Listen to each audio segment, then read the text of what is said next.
Qu'ils soient de Paris, de Londres ou de Moscou, les fans vivent pour leur star préférée avec une ardeur identique et consomment leur passion sans modération. Bonjour et bienvenue dans ce nouveau numéro de Fan 2, tout de suite sommaire.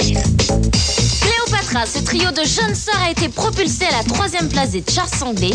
Nos équipes ont mené l'enquête pour savoir si nous avions affaire à de nouveaux Jackson 5 version féminine. La lauréate de notre concours s'appelle Émilie. Elle a eu la chance de partager une journée entière avec ses 2 animateurs préférés, Charlie et Lulu. Vous pourrez découvrir les résultats du hit des plus beaux mecs, les dernières infos sur vos stars préférées et le tout nouveau clip des To Be Free en exclu. Nous nous intéresserons aussi de plus près aux fans russes à l'occasion d'un concert donné par le boys band numéro 1 en Russie, les Nana. Ils ont déjà vendu plus de 20 millions d'albums dans leur pays. Fan 2 vous fait découvrir ce groupe de 4 chanteurs dont le succès pourrait bientôt déferler sur toute l'Europe. Le seul et unique boys band que vous ne connaissez pas encore est russe et s'appelle Nana. Ils existent depuis plus de 8 ans, ont 7 albums à leur actif et des millions de fans à leur trousse. Au cours de leur carrière, ils ont donné plus de 2500 concerts et vendu quelques 20 millions d'albums. Les To Be Free, pour info, en sont à 1,5 million. Vlad, 25 ans, Pacha, 22 ans, Volodia, 27 ans et Slava, 25 ans, se lancent aujourd'hui à la conquête de l'Ouest. Première escale, l'Europe, avec une chanson en anglais aux origines folkloriques russes et moulée pour séduire le marché européen, c'est-à-dire vous. Au vu de leur succès, on est allé constater sur place que les précurseurs en matière de boys band étaient peut-être bel et bien de là-bas. Bienvenue à Moscou. Notre rencontre date de 1990. Jusqu'à l'année dernière, on était 5. Aujourd'hui, on redémarre à 4. Slava et moi, on a commencé très jeune dans le même groupe, puis on a rejoint Nana pour devenir professionnel. Moi, je connaissais personne quand j'ai intégré le groupe. Lui, il est originaire du coin le plus froid de la Terre. Il est né dans un petit village où il fait jusqu'à moins 70 l'hiver. Mais malgré le grand froid, en coulisses comme sur scène, les nanas ont l'avantage d'avoir le sang très chaud. Quand on enlève notre chemise sur scène, les fans hurlent et ça provoque à l'intérieur de chacun de nous des sensations extraordinaires. Le costume le plus naturel que Dieu nous ait donné, c'est notre peau. Et si je pouvais, je me baladerais tout le temps nu dans la rue.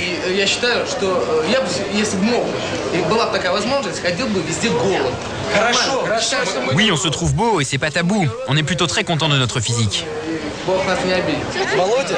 Vlad a été élu 2 années de suite sex symbole de Russie. La traduction du mot nana pourrait être take that ou bien nous voilà. Mais il serait hasardeux de s'y méprendre, les nanas ne sont pas des filles.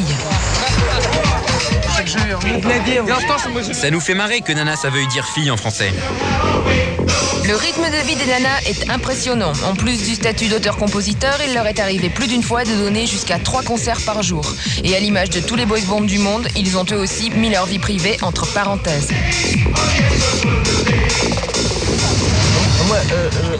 On habite dans la même maison, mais chacun a son appartement. On est toujours ensemble. Le studio d'enregistrement est aussi dans l'immeuble. C'est là également qu'on rencontre les journalistes et les fans. Et malgré les années de vie commune, leur amitié semble être restée intacte.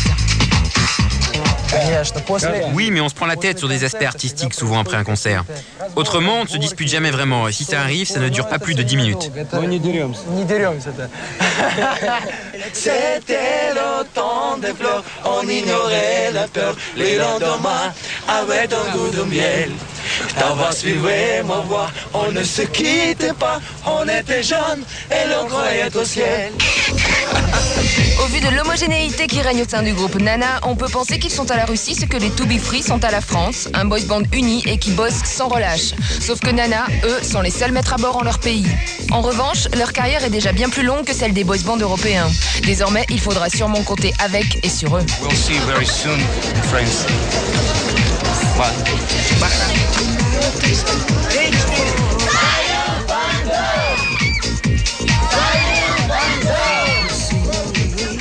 Avant d'être russes, ils sont fans et comme partout dans le monde, ils vivent en adoration pour leurs idoles. Ils collectionnent leurs photos et sont même prêts à sécher les cours pour les approcher. Fan 2 est allé à leur rencontre. En France, tout fan digne de ce nom doit être au premier rang en concert, attirer l'attention de ses idoles, les suivre à chaque déplacement et faire la course aux photos et dédicaces. En Russie, c'est pareil. Nos fans, on les aime. On est proche d'elles, du fan club. Sans elles, on ne serait rien. Leur présence nous donne de l'énergie. Nana, Je connais Nana depuis 4 ans, mais ça fait 1 an que je cours partout après eux. Ils chantent bien, ils sont beaux et je les aime beaucoup, comme toutes les filles ici en Russie. Moi, je connais Nana depuis 7 ans. Pour moi, il y a 2 aspects importants chez Nana. Leur physique, parce qu'ils sont beaux, et bien sûr, leurs chansons aussi. Leur fan club, créé il y a 6 ans et déployé en 12 bureaux russes, dévoile non seulement le planning des artistes, mais aussi leur adresse personnelle. Et nous voilà devant chez les nanas.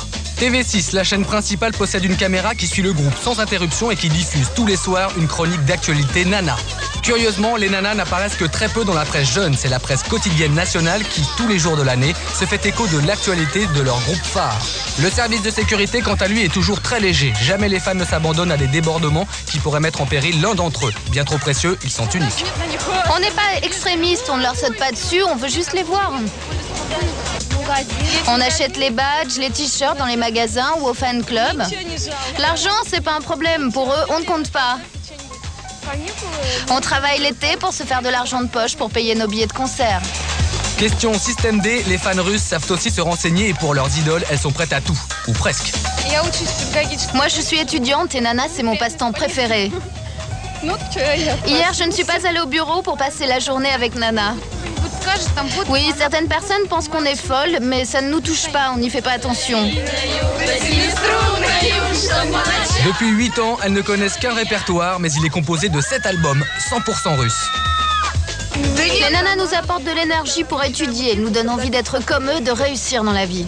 On ne connaît pas d'autres groupes, ils sont les seuls dans toute la Russie. Il n'y a vraiment pas d'autres groupes que vous ? Confiante et obstinée, l'idée de voir s'envoler vers l'Europe leur unique idéal masculin n'angoisse pas outre mesure les fans russes. Certes, elles restent derrière, esselées, mais fair play. Ça ne nous inquiète pas qu'ils aient du succès en Europe. On sait qu'ils reviendront toujours ici, en Russie, quoi qu'il arrive. Pas de problème, on est prête à les suivre partout, même en Europe.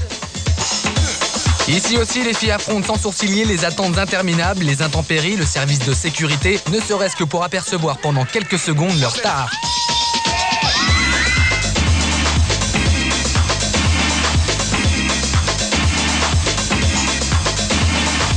En résumé, être fan en Russie, c'est comme partout ailleurs. Vivre à fond sa passion, rêver, suivre un planning d'enfer, se tenir au courant de l'actualité de ses idoles, tenter de les apercevoir le plus souvent possible, accrocher des posters de partout. Bref, tout ça doit vous rappeler quelque chose.